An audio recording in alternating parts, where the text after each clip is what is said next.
The Scottish Prison Service has a set of values. Policy is based around those values. It's also based around legislative requirements that are placed on us by not only Scotland but within the UK. It ensures that our staff and our contractors have a full understanding not only of what their role is, but the sensitivities around a transgender individual who is in custody. When we use the terms transgender people or trans people for short, we're using those to mean anybody whose gender identity, their intrinsic personal sense of themselves as a man or a woman, varies from what was put on their birth certificate when they were born. Being transgender is not a lifestyle choice. You only make that decision to undergo gender reassignment because your experience of your gender identity not matching your physical sex is so distressing and so difficult that undergoing gender reassignment is the only way that you can be your authentic self, that you can make your life livable. We could expect a transgender person coming into custody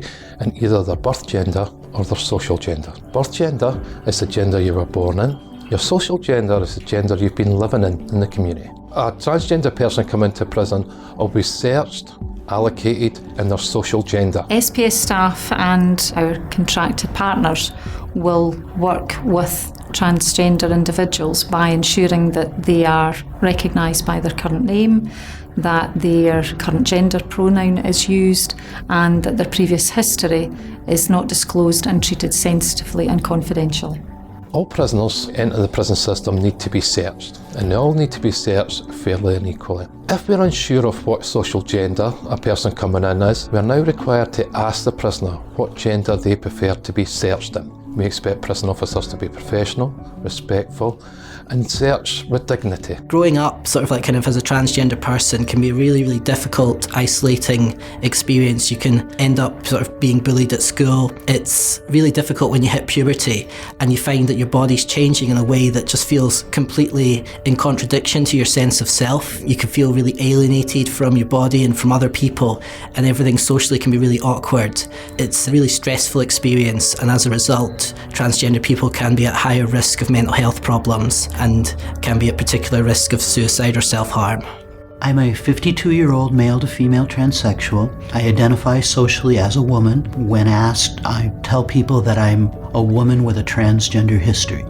It's who I am. It's not a question. It's not a choice. To ask me not to live as a woman would be the same as asking any other woman to live as something she's not. Gender identity is different from sexual orientation. Someone's gender identity, and whether they're trans or not, tells you nothing about their sexual orientation, who they're attracted to.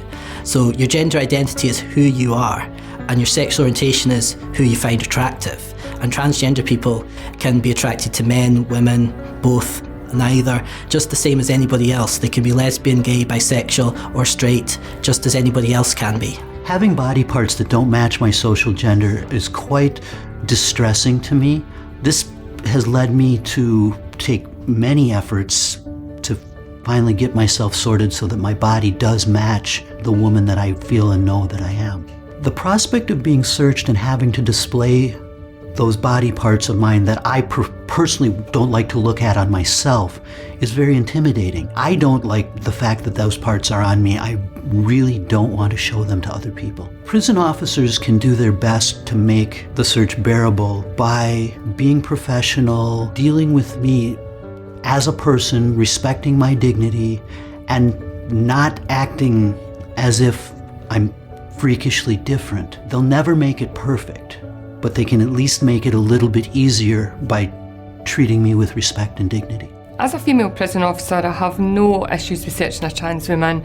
Searching on the whole is never a situation that anybody likes. It can be uncomfortable for both individuals, whether you are wearing the officer's shirt or whether you are the trans woman. You are conducting a body search. There is no difference for any other body search. We are looking for articles that shouldn't be in the establishment.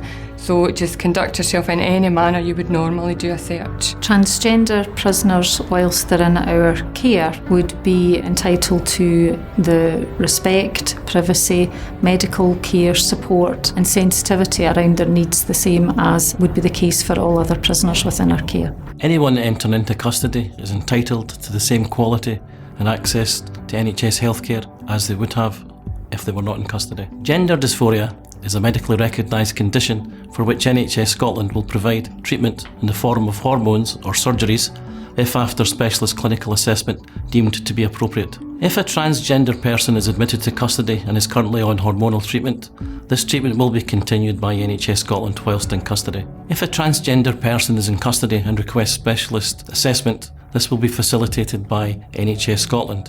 Any recommendations for treatment will be continued or carried out by NHS Scotland while the person is in custody. The SBS has got an equality and diversity team based at headquarters.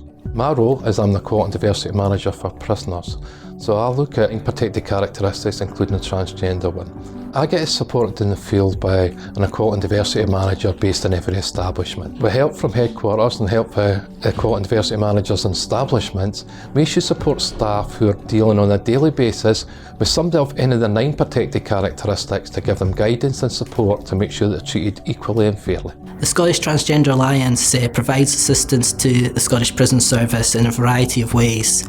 We've helped with the policy to make sure that it's compliant with the law, but we can also help with individual cases.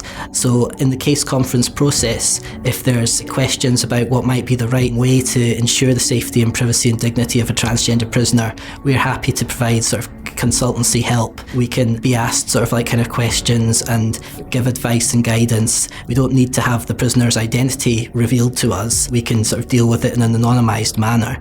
And if the prisoner does want sort of like kind of us to be involved and for them to speak to us, we're happy to do that too.